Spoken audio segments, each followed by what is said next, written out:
This is Billy Kay with a new 3-part series telling the story of the Scots in Hawaii. Programme 1, A Scots Hawaiian Princess.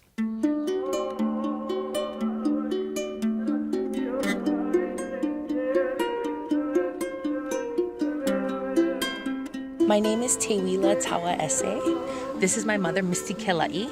We are both native Hawaiian. We are both Scottish. And we like to say aloha to the people of Scotland. Aloha mai. Come and visit us. It's nice and warm here and full of love. And of course, your princess will be so happy.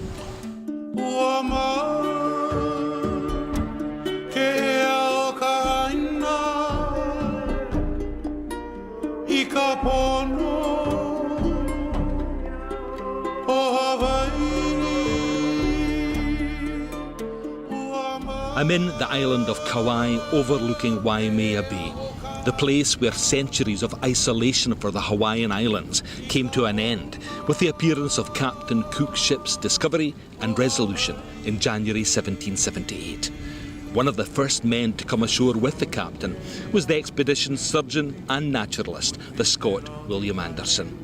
Captain Cook's father was also a Scot from the Borders village of Ednam, so we can justifiably claim a major Scottish presence in the first contact between the outside world and Hawaii, a relationship that would gain momentum throughout the 18th, 19th and early 20th century. Great pride in being Scottish is number one, I think. I used to relish and tell everybody I was a thoroughbred, because here in the islands, nobody's a thoroughbred.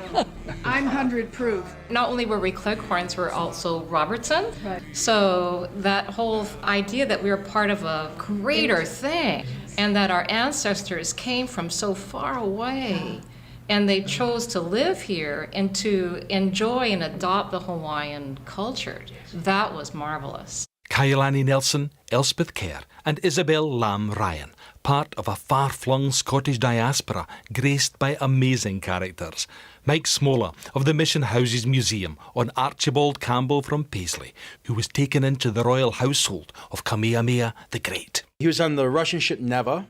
He was shipwrecked in Russian Alaska, lost both of his feet due to frostbite, then got on the Neva and came to the islands in about 1809. One of the things that really commended him to Kamehameha the Great was that he was a weaver. He goes, that's really fantastic because I could use new sails for my Western-style Navy I've been building for myself for the last 20, 30 years. And so he has Campbell build a loom and then takes olona fiber, which is a traditional Hawaiian cordage, spun by hand on your body, down your thigh. So they spin it back and forth on their thigh. And he hires a little native Hawaiian boy to work the foot pedals of the loom because he has no feet. And he weaves a little patch of what amounts to olona canvas. Kamehameha the Great, by the way, showed that little swatch of canvas to almost every foreigner who visited as an example of the native manufacturers of the islands. And so he says, that's great. And really, Campbell was virtually in the king's household almost the entire time. Another character close to the Hawaiian royal family in the early 19th century was Captain Alexander Adams from Arbroath. He had command of a Hawaiian fleet consisting of 9 square-rigged vessels, beside 15 smaller craft.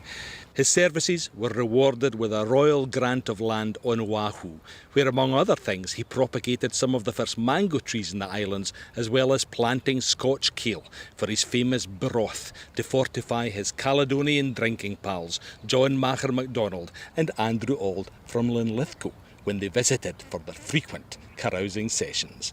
Adams and Auld lived to a ripe old age, and when they died, MacDonald placed an epitaph on Auld's gravestone here in Nuuanu, which reads, "Twa cronies frae the land of heather are sleeping here in death thegither." The Adams household was well known for its hospitality. He arrived here in Hawaii in 1811. Alexander Adams was actually made the commander of Kamehameha's fleet of 24 vessels. He was actually known as the Admiral of Kamehameha the Great's Navy. He was the harbor pilot in Honolulu Harbor for about 30 years or so. In 1817, he was actually commissioned by Kamehameha the Great to take a brig called the Ka'ahumanu and sail it for the king to take sandalwood to China. This was the first Hawaiian vessel said to have flown under the Hawaiian flag. He may well have designed the flag with its stripes and Union Jack. Her political influence on the kingdom increased with the arrival of an Ayrshirman, Robert Crichton Wiley, Bud Clark. He employs some of his unique abilities that he picked up from Glasgow University. He wrote volumes and volumes and volumes. Some people called it a disease of his character. He was very good at taking stock. To 3 successive kings. He maintains his position as Minister of Foreign Affairs. Robert Wiley was a dual citizen, so he still maintained his Scottish and British nationality, but he was also Hawaiian. He was a tall, slender man, reddish hair. The photos of him, he's all decked out with ribbons and epaulets and all that kind of quasi-military fashion. He's very much a British patriot, but he's also a Scottish patriot.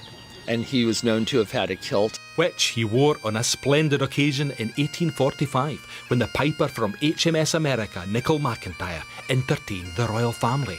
Hardy Spoor.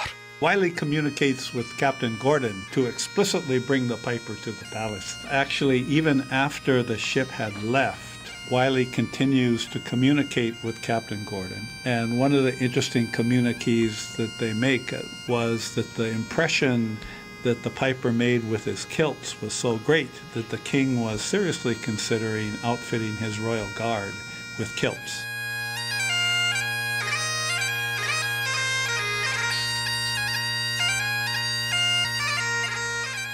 He was a funny guy. He's a bachelor, but he's sort of a flirt and a ladies' man. He would encourage partying at a time when especially the American missionaries and the Calvinists were very much against it. He was saying, hey, lighten up, let's have some wine, let's dance. And to me, this is just his Scottish character coming out in Hawaii, and the Americans didn't know what to make of it, and they didn't like it. In April 1861, Robert Crichton Wiley entertained 2 English guests at his Princeville estate here on the Isle of Kauai. Lady Franklin, widow of Admiral Sir John Franklin, who was lost in the Arctic trying to negotiate the Northwest Passage, and her niece Sophie. Wiley was such a congenial host, both here and at his home Rosebank in Honolulu, that the ladies were persuaded to extend their stay from 2 weeks to 2 months. Sophie's letter home describes him and his legacy well. An old bachelor of some 60 summers or more, lowland laird of small estate, I imagine, with a strong brogue. He seems a very able and independent man, and has notoriously been the means of maintaining the independence of these islands. Robert Wiley, he was part of a process that ensured Hawaii's status is an independent state and maintained as an independent state. And the only way you can take Hawaii is under international law, not American law. And I think he really did that. He really showed that he's for the country, because nothing that he did in implementing foreign policy would undermine Hawaiian independence. If anything, he secured it. That is what he did. Dr. Keanu Sai, another influential Scot, Elizabeth McHutchison Sinclair, brought her family to Hawaii via New Zealand and actually bought one of the islands. Chris Fye and Philip Sinclair Keat. Isabella Bird, when she came to visit her in the 1800s, thought she was a spry, wonderful Scottish lady with a bonnet. And she was the one that really kept the family together. At that time, the kingdom had been having a lot of problems with the people on Niihau. They would refuse to pay their taxes. And so I guess he decided to sell them the island. It was like one of those rare occasions when it rained a lot. And the island of Niihau looked like it was perfect pasture land. And so they basically sold it to them. And of course, after about a year, they discovered what kind of land it really was, which was a desert island. And so they turned around and bought a lot of land in Makaweli, which was really the source of their income. She was a wonderful Scottish lady. People loved her. She was a friend of Queen Liliuokalani, who came to visit. I think the family, we just revere our ancestors so much. Do you consider yourself Scottish, for example? Yes, actually, although I'm only a quarter, but I look to that heritage as my prime heritage. The most remarkable Scots-Hawaiian connection is one in which Robert Louis Stevenson became involved in during his time in the Pacific. He was intensely aware of the threat to indigenous cultures posed by imperialism, be it German or British in Samoa or American in Hawaii. The writer was on the side of native culture and Hawaiian independence. As a Scot, this was brought into sharp relief when he realised that the heiress apparent to the Hawaiian throne was an engaging 13-year-old girl called Princess Kaiulani, daughter of the late Princess Miriam Likelike and an Edinburgh man, Archibald Cleghorn, merchant and Collector General of Customs in the islands. RLS was befriended by the family during his stay in 1889 and invited to the royal palace to partake of a meal o gid scotch kaukau. Kaukau being the Hawaiian word for food. Part of the reason he's here initially is because he came to the Pacific for health reasons, as someone who suffered terribly from a tubercular disease. But it was part of a bigger plan. He'd been in New York and he'd gained a contract to travel the Pacific. In doing so, to write essays and send them back to Scribner's. He was all too willing because it was ready cash for what was an expensive trip. These were going to be picturesque stories, telling you, oh, when you stop in Tahiti, this is what you should go see. He wasn't going to do that. He was essentially writing what we would call today ethnohistory. He was interested in the stories that they had to tell, their legends, folklore, myths, and this is what he wrote about. Barry Menikoff of the University of Hawaii, interviewed under an iconic banyan tree in Waikiki, and Richard Hill of Chaminade University, who lives on Maui. Stevenson's American wife Fanny Osborne was not amused by her husband's refusal to go commercial. He has taken into his Scotch Stevenson head that a stern duty lies before him, and that his book must be a sort of scientific and historical impersonal thing, leaving out all he knows of the people themselves. And I believe there is no one living who has got so near to them or who understands them as he does. What a thing it is to have a man of genius to deal with. It is like managing an overbred horse. I think it's much more possible for Scots like Stevenson to come to a place like this and see people like the Polynesians, like Hawaiians, as the outsiders, as the oppressed. And one thing that has come up is the parallels between what happened with the land here in Hawaii and the Highland clearances. The selling off of the land, the forcible removal of Hawaiian peoples from their cultural home and their tie to the landscape is a tremendously traumatic cultural experience. And I think Stevenson identified that as someone who had studied Scottish history. The editor simply canceled the series as they were being published because he says, we're not interested in this, this is not what we were paid for, we're not going to print any more of them. He actually complains in some of his letters that he's pretty skint and the voyage is costing him a fortune. He jokes actually that he's thinking of asking King Kalakaua if he can be his doorman. It might reach that stage if money doesn't arrive for some of his writing. The king really wanted Stevenson to stay in Hawaii as part of the political movement. King Kalakaua was under great threat from people in his own cabinet. And when Stevenson arrives, you have to remember he's one of, if not the most famous author in the world of Jekyll and Hyde and Kidnapped. He's published worldwide. So when he arrives, he's a great political pawn for both sides of the debate. And King Kalakaua was very quick to welcome him into the royal household, in fact. We have a whole series of photographs that were taken, in the famous photographs of him sitting on the lanai with Kalakaua. And then there are photographs of the luau at Henry Poor's place that he rented. Luau is like a feast, right? Where much drink was taken, according to Stevenson describing the king. Yes, he used a Scottish word. He said, what a crop for drink.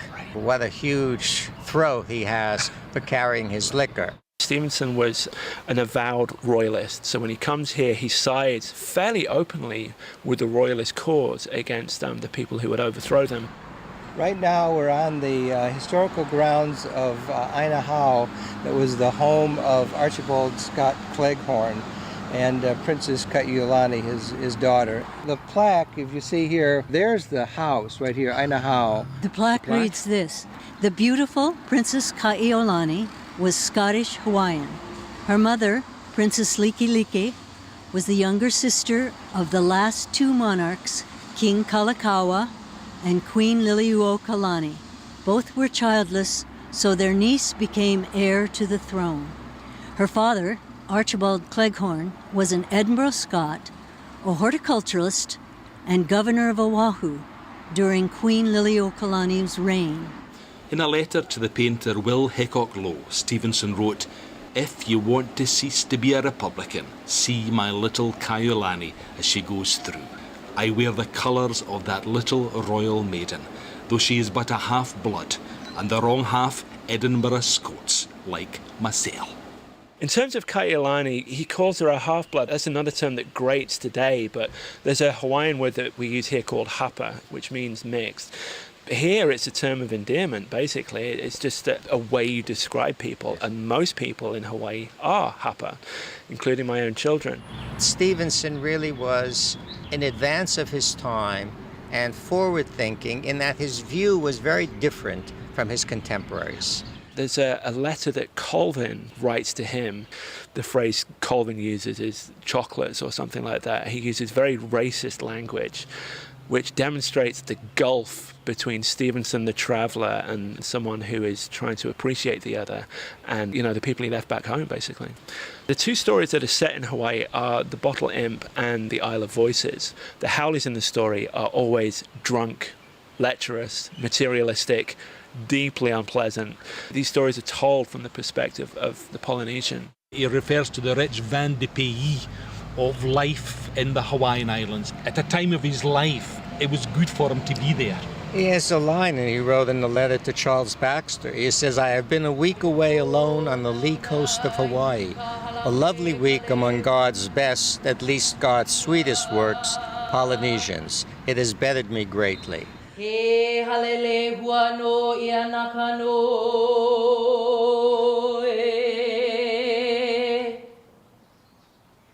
o ka uno ia e ano ine I e li ane I hoyo kahimai. A traditional chant welcoming people to the annual service in memory of Princess Kaiulani, organised by the Caledonian Society's Bruce McEwen and Lillian Cunningham. I also spoke to Archie Cleghorn's descendants from his first marriage, Likelike Davis, Kaiulani Nelson and Peter Clark. His father opened up a store. Archie was 16 when they arrived. 2 years later, the father died of a heart attack. Archie stayed here and opened up his own business and started to flourish. His 3 children by Lepeka were welcomed into Princess Likiliki's home, Ainahau, and the 3 girls grew up with Princess Kaiulani and enjoyed some of the same privileges that she did. They were quite close as half-sisters. Cleghorn loved plants. His father was a botanist, so he's the one that was responsible for planting all around Kapiolani Park and the avenue of trees on Kalakaua Avenue. Well, we're sitting under a banyan tree. Hawaii is famous for its great banyans, where you see the roots above the ground. It's right at the edge of the opening of Kapiolani Park. They're marvelous trees. You can play in them. Children are running in and out of them. And there was supposed to have been a famous banyan tree where Stevenson told stories to Princess Kaiulani. That's one of the legends. Yes, that came. yes. The Island Rose, he wrote it about Kaiulani. The news of her having to leave Hawaii to get educated was not great news to her, having to leave her home and leave all her friends and her family. And this poem, I think he wrote it to help inspire her to go in and find her other side, because she was half Scottish and she would learn more about the other part of her. Forth from her land to mine she goes, the island maid, the island rose. Light of heart and bright of face, the daughter of a double race. Her islands here in southern sun shall mourn their Kaiulani gone, and I, in her dear banyan shade, look vainly for my little maid. But our Scots islands far away shall glitter with unwonted day, and cast for once their tempests by, to smile in Kaiulani's eye. Written in April to Kaiulani in the April of her age, and at Waikiki within easy walk of Kaiulani's banyan. When she comes to my land and her father's, and the rain beats upon the window as I fear it will, let her look at this page. It will be like a weed gathered and pressed at home, and she'll remember her own islands and the shadow of the mighty tree, and she'll hear the peacocks screaming in the dusk and the wind blowing in the palms, and she'll think of her father sitting there alone.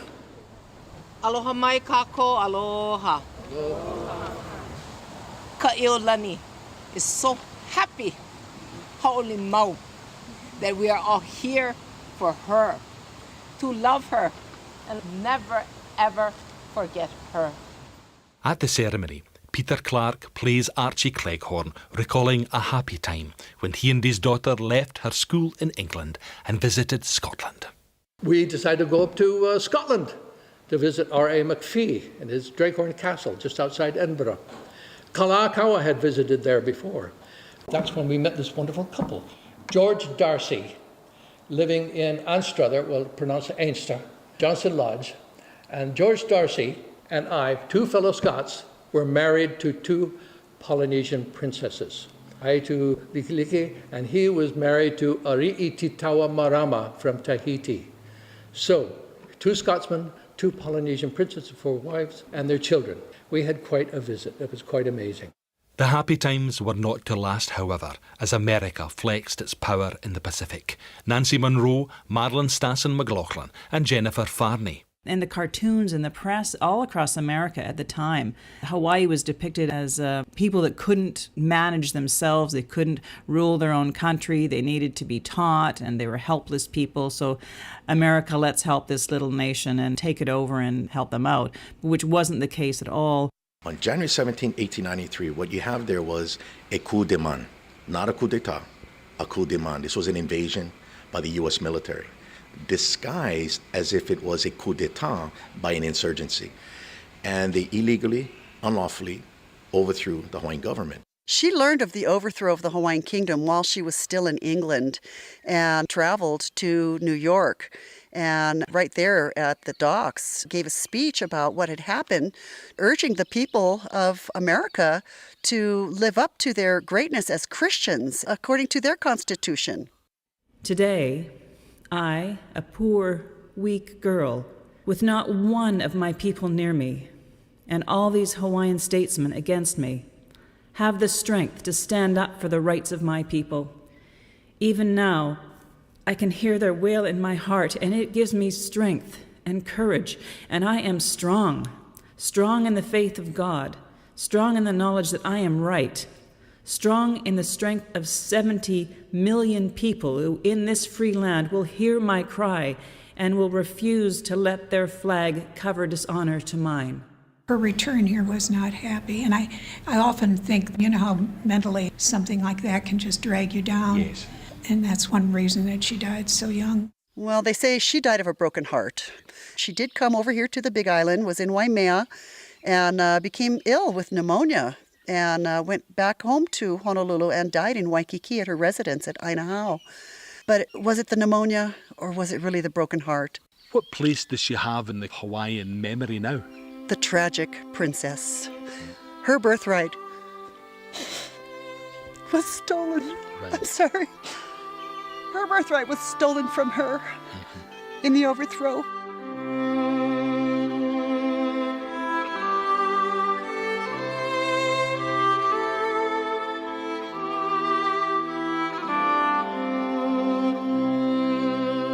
Kailani was just 23 when she died. It was also a period that took its toll on Stevenson's health. A visitor in Hawaii describing his emaciated body, contrasting with his indomitable spirit. The glory of his face lay in his dark eyes, which a friend of mine describes as burning eyes, such as I've never seen in a human being, as if they looked out from a fiery inside that was consuming him. When Stevenson returned to Hawaii from Samoa in 1893, he'd only just over a year left to live. When he rose to address the Scottish Thistle Club of Honolulu at their premises on Merchant Street on September 27, 1893, despite the flamboyant red sash and the dashing corduroy suit, his countrymen in the packed audience could see that he was emaciated and wearing a woe to the land of the leal. But that was forgotten as they were consumed by his brilliant eloquence and passion for Scotland and her history. I'd have loved to have been there, to have heard Stevenson with his deep love for his homeland reach across the seas and the centuries to inspire the hearts of the exiles. His last work was The Unfinished Weir of Hermiston, which is acknowledged to be an unfinished masterpiece. And to me, it's quite obvious you're psychologically putting yourself back there. But Stevenson did send for more and more material about Scotland that he immersed himself in here. And there is a sense, and this is an expat phenomenon, that you become an expert on the place you're from once you leave it. You also get this pull back to something intangible, something that makes you you. And Stevenson has this, and you see it increasingly as he gets older, as it becomes more apparent that because of his health, he's not going to be able to take the long journey home. And as he reaches the point of his death, you get a sense that he knows he has limited time.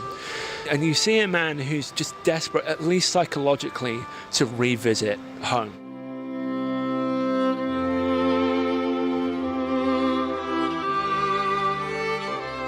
They would also have been touched by the poignant way he brought his speech to an end. He mentioned that he'd been affected by the recent dedication to him of the novel The Stickit Minister by S.R. Crockett, who wrote of those muirland places dear to Stevenson the exile, where, about the graves of the martyrs, the whops are crying, my heart remembers how. Stevenson added, I feel that when I shall come to die out here among these beautiful islands, I shall have lost something that has been my due, my native, predestinate and forfeited grave among honest Scots sods. Such was his reception.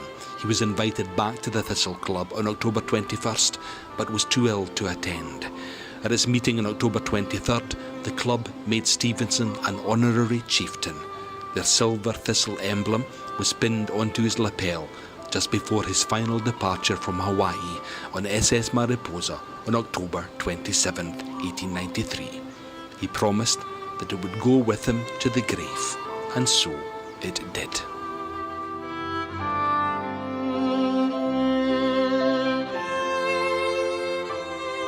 Robert Louis Stevenson died in December 1894 of a brain hemorrhage.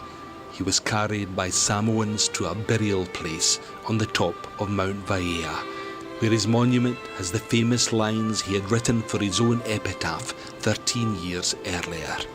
Home is the sailor home from the sea, and the hunter home from the hill.